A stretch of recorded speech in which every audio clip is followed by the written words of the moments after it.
चित्राताई, आपणास वाढदिवसाच्या प्रथम शुभेच्छा. थँक्यू. भाजप या पक्षामध्ये आपण प्रदेश स्तरावरती काम करत आहात. तत्पूर्वी आपण विविध राजकीय पक्षांमध्ये काम करत असताना किंवा सामाजिक ह्याच्यामध्ये आपल्या कामाचा ठसा नेहमीच दिसून आला. आज आपल्या वाढदिवसाच्या निमित्ताने विविध स्तरातून शुभेच्छा आपणाला येत आहेत. तर या निमित्ताने आपण काय सांगाल?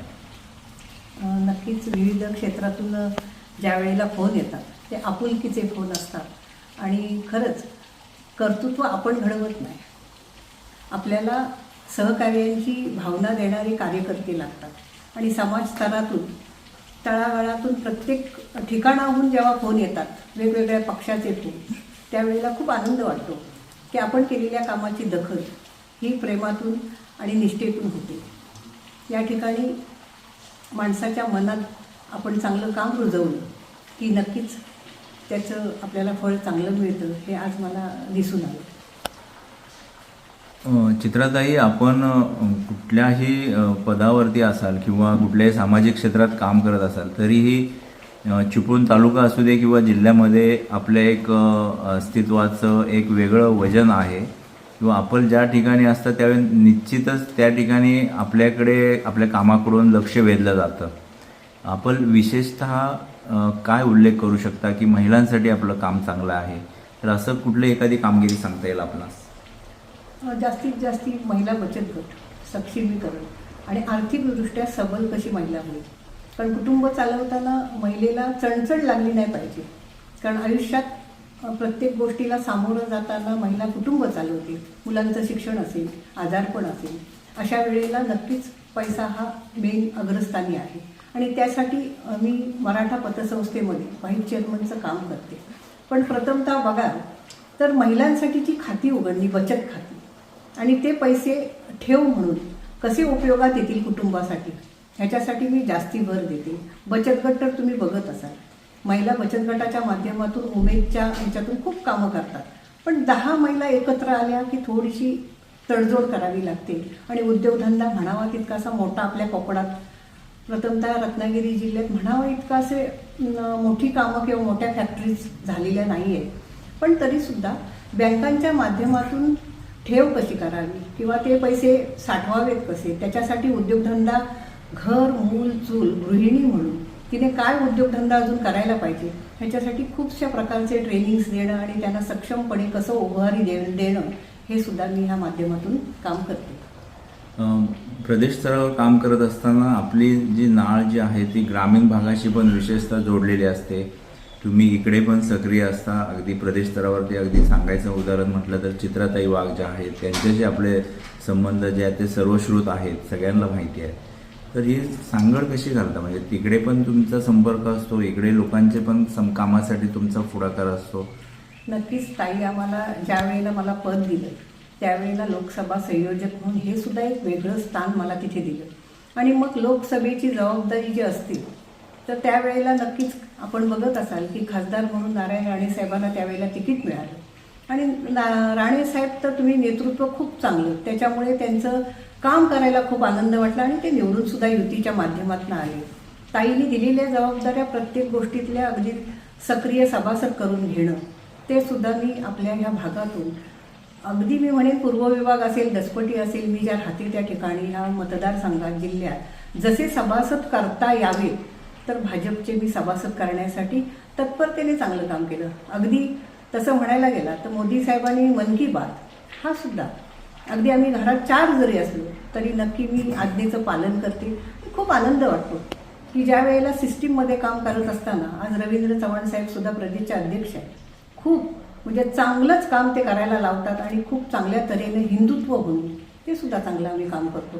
ते आपल्याला आपला आत्मविश्वास वाढवण्याचं हे एक व्यासपीठ आहे आणि त्याच्यासाठी मला ह्या व्यासपीठावरती पेक्षा तळात जाऊन काम करायला जास्ती आवडतं. कारण लोकांची काय म्हणणे आहेत, कारण आता बघत असाल योजना खूप आहेत आणि ह्या योजना लोकांपर्यंत कशा पोचल्या जातील. माझ्याकडे तर तुम्ही बघाल तर अगदी महिलांची खूप घरेलू महिला कामगार असतील किंवा गौंडी कामगार असतील, अशा वेगवेगळ्या योजना, ह्या योजनांची कामं मी खूप स्वतःच्या घरातच करून देते. साधेसे फॉर्म असतात आणि त्याच्यावरती हा जो त्यांना मिळणारा फायदा असतो हा असा फुकटचा असतो. 13 रुपयातच ते घरेलू महिलांचे फॉर्म भरून मी दिले. फक्त आपल्याला सबमिट करून रत्नागिरीत द्यायला लागतात.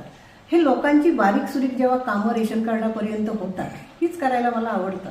आणि जर एखादं काम झालं की एक महिला दुसरीला सांगते, आणि ह्याचा मला खूप अनुभव येतो की महिला ही तिच्या कामासाठी, कारण तिला घर मूल शेती करून करायचं असतं, तिला नेता कोण आहे हा महत्त्वाचा नसतो, तिचं काम होणं महत्त्वाचं आहे. एखादं पोलीस स्टेशन असेल त्यावेळेला अडलेली लोकं येतात आणि खूप मार्गी लावायला आवडतं, कारण पोलीस प्रशासनसुद्धा अगदी दखल घेऊन कामं चांगली करतात. मग त्यावेळेला खरं काय आणि खोटं काय हे बाजूला असतं, पण ज्या वेळेला आपल्याला भूमिका खरी माहिती असते तेव्हा आपण त्या माणसाला न्याय मिळवून देतो. ह्याच्यात मला आनंद वाटतो. एक राजकीय प्रश्न असा विचारतो की जिल्ह्याचे खासदार जे आहेत ते भाजपचे नारायण राणे साहेब आहेत, आणि आपण जर चिपळूण तालुक्याचे आमदार जे आहेत ते शेखरजी निकम आहेत. म्हणजे युतीचे सरकार, युतीचे सर्व आमदार खासदार आहेत. तर विकासाच्या बाबतीत आपण समाधानी आहात का, चिपळूण तालुका म्हणा किंवा जिल्ह्याच्या ह्याच्यात? नक्कीच समाधानी आहे, कारण सरांच्या माध्यमातून सुद्धा खूपशी कामं मंजूर होत आहेत. आणि त्याच्याच बरोबरी नारायण राणे साहेबसुद्धा खूप कामं मंजूर, ज्या ज्या ठिकाणा प्रत्येक गावातून शाळा दुरुस्ती असेल, रस्त्याचे असेल, ज्या ज्या खासदार फंडातून जो निधी द्यायचा असतो, तर साहेब कायम 4 फेऱ्या मारायला कधीच लागत नाही. एका पत्रातच साहेबांचं काम पूर्ण होतं आणि आनंद वाटतो की युतीचं सरकार असल्यामुळे कामं मार्गी लागतात. त्यातून माझ्याकडे आलं तर मी सुद्धा तो मार्गस्थ लावते. अतिवृष्टीच्या पार्श्वभूमीवरती आपण बरेच जणांना मेसेजद्वारे कळवलं आहेत की भेटायला यायचं, हे करू नका, अशा पद्धतीने संदेश तुम्ही पाठवला आहे. तरी देखील या अतिवृष्टीच्या बद्दल आपण काय आवाहन कराल? थोडंसं आपल्या रत्नागिरी जिल्ह्याच्या माध्यमातून किंवा कोकणात अतिवृष्टी ही एक बघत असाल तुम्ही, पंतप्रधान साहेबांनीच आम्हाला सांगितलेलं आहे, एक पेड माँ के नाम. नक्कीच सृष्टीला झाडाची गरज आहे. आणि आपल्याकडे कोकणात किंवा रत्नागिरी जिल्ह्यात आपल्याकडे झाडं खूप झाल्यामुळे हा ज्या वेळेला झाडं लावतो तर आपल्याला अतिवृष्टी हवी, दुष्काळ पडायला नको, पण त्या दृष्टीने खूपसा पाऊस आपल्याकडे आहे, धरण आपल्याकडे कोयनेचं आहे. सतर्कतेचा इशारा हा प्रत्येकजण देतोय, त्याप्रमाणे मी देईन. स्वतःचा जीव वाचवणं, स्वतः मुलांना शाळांना सुद्धा सुट्ट्या दिल्या, आणि म्हणूनच मी माझा वाढदिवस हा करतच नाही खरं, कारण ह्या अतिवृष्टीच्या काळात पण लोकांचं प्रेम आणि तितका त्यांना आवड, त्याच्यामुळे शेवटी मला त्यांचे बुके घ्यावे लागतात आणि आशीर्वाद घ्यावे लागतात.